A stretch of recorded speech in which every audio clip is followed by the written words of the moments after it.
The footage of crashes, mishaps, and accidents within this video is presented strictly for educational and informational purposes to illustrate crucial lessons in RV safety, responsible road practices, and personal preparedness. Coming at you fast like a freight train ride. Another crazy, stupid RV design. Smoking sparks, no fear, no mild. Buckle up, it's RVs Gone Wild. Welcome back, everybody. Welcome back. It's getting a little rough out there. I had to delete a couple of comments, but keep them coming in. If they're a little too rough, I can always delete them. And what is it with people commenting about my eyebrows? So, yep, this is episode 10 of RVs Gone Wild. Let's get into it. We're going to start with a big thank you to Bryce R. for sending in this Greyhound bus. It's a 1981 Greyhound bus of his, and it's got a great interior. I love the way you can just take these buses and do anything you want with them. They are just a blank canvas. Nice one, Bryce. Deb Q sent this in to us. She found this in a parking lot, took a picture of it. She'd love to know where to get your hands on one of these. Well, guess what? I found out where you can get these. Check out this video. What I really see Kimbo as is this integration between multifunctional innovation within a very compact space and comfort and some interior design aspects that make it so functional. Check the description for a link to that video as well as the website for that camper. And Keith P. saw this in Nevada while he was on his way from Utah to California. This is definitely a hyper-efficient rig. It's all about the solar and the electric with this one. Matthew P. saw one of my recent videos where I had a picture of this car, and it turns out he actually saw this car. The Buick Starship RV, and they spotted it in southern Colorado late last year. Apparently, if we look close enough, we'll see there's an actual fish tank in the back with fish.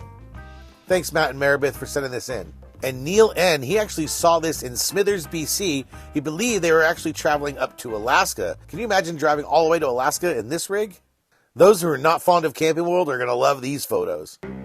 In Oshkosh, Wisconsin, Pilot Mike sends this to us. He said the driver decided to launch his Subaru over the Camping World driveway and into some of the units in the parking lot.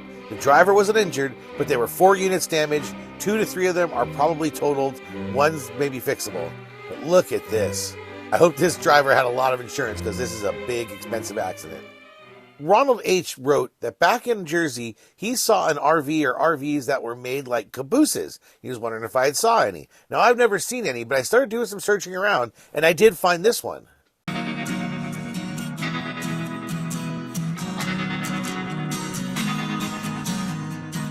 This is amazing, and I am dying to hear the story behind this trailer. What made you build it? Well, a caboose, you wonder why it's a caboose. I guess my love of trains came from my grandpa, and he lived right next to a train track, and he was blind. He'd go out the back door, hit the tracks, and we'd follow the train tracks. And so that's kind of where my love of... I'm a big fan of the Fast Lane Truck YouTube channel, so I'll put a link to the video that you can watch the full video down here. I recommend you check them out, especially if you own a pickup truck or are looking to buy one. Now, you remember the Mystery Machine from Scooby-Doo, right? Jane T sent me this video. You can check out their link below and check out their YouTube channel. They actually built their own Mystery Machine. Check it out.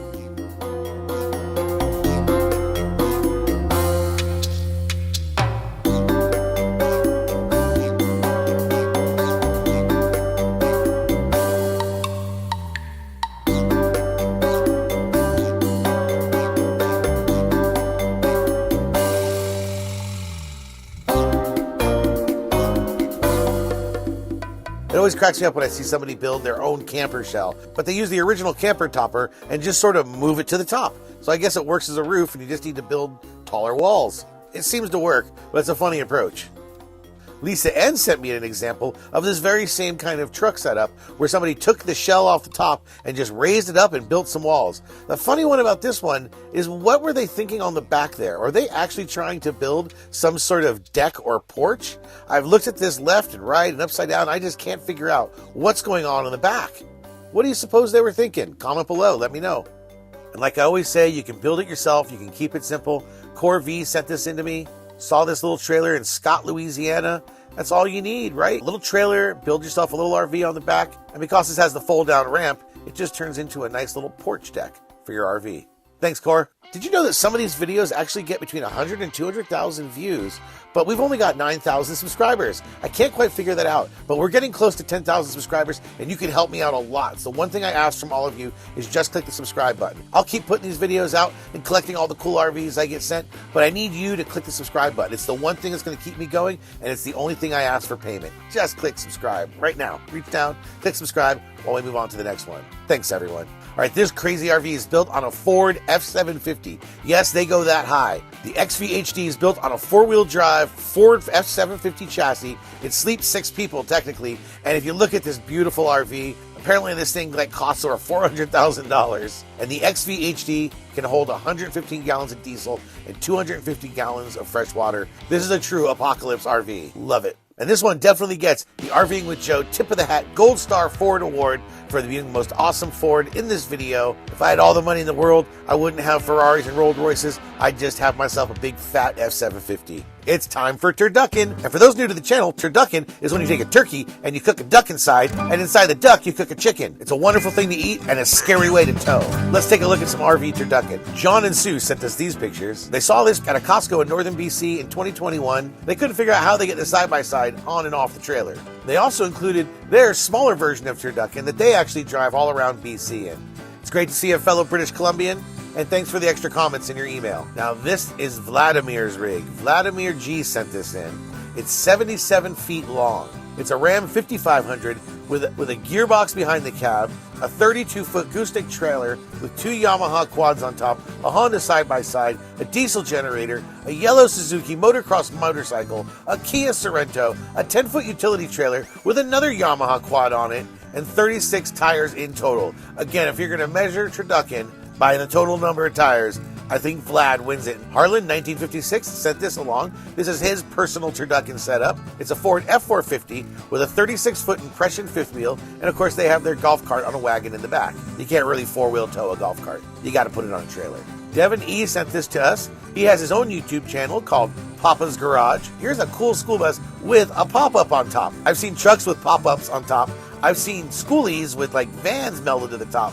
I have not seen this with a pop-up camper on top of the bus. I'm guessing you can access that camper from the inside. Who knows? I didn't have any pics of the inside, but that's some cool bus turducken there. We got Dave B here. He lives real close to me here in the lower mainland of British Columbia. Props to the local. He's also suggesting we do an RVing with Joe camp out locally. I saw that message. I'm thinking about it. He took this picture at a BMW Car Club event where they introduced the new Mini.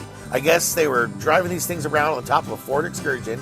It was a legit working car, but this was the promotion. And I thought, hey, this is another way to do turducken. You can actually just put a Mini on top of your truck and then tow whatever you want behind it. He also saw the same setup for a U.S. promotion and captured this photo as well. Dave B, keep in touch on rvingwithjoe@gmail.com. Anyone can send me pics there. You can reach out to me there. And I'd love to know when you got that 1978 Rialto out there camping locally. Heck, this weekend I'll be camping out in Chilliwack. That's the great thing about RVing. You don't have to go far. Harry T sent me this link. I actually had somebody else send me a photo of this van that they saw on Quartzsite, but it turns out Bob Wells, the infamous van life YouTuber out of Quartzsite in the Southwest, actually did an interview with him. I'll put a link to the video. If you're into van life, you got to check out Bob's page. Guy's famous. But here's his interview with this gentleman with this weird plexiglass see-through RV. And then traveling the rest of the year? I come here, but not so late. The legal width of 8.5 feet from here over, but when I put my windows up, it makes it too wide. So, but the fact is that this would blow right over. And this is almost unheard of to put something like this on a little tiny 4-cylinder truck. Roger and Don sent me in this pic. This is sort of like a crawler hauler without the crawler. I've been posting a bunch of these photos where people are taking campers and dropping them into trailers. It seems like a great idea, especially if you already have a trailer and a camper. Why put it in the back of your truck? These pics came from TP. He actually has his own YouTube channel called Redneck Action. Feel free to check that out. This is sort of like military meets vintage turducken. It's that cool style that I keep putting pics up about, where you actually just take a full trailer and just put it right on the back of some oversized big rig truck. Similar to this one that John sent me in. He saw this at the racetrack in Watkins Glen, New York. And here it looks like some sort of scamp trailer that was put on the back of some classic Chevy truck, all painted to match.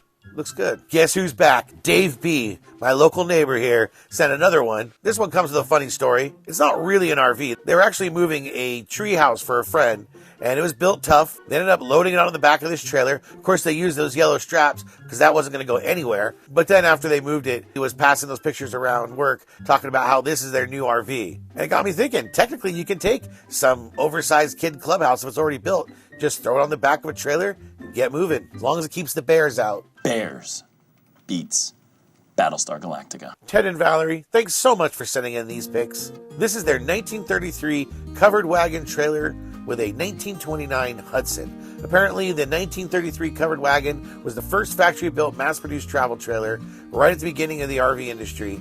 They think theirs might be one of the oldest all-original travel trailers still running on the road.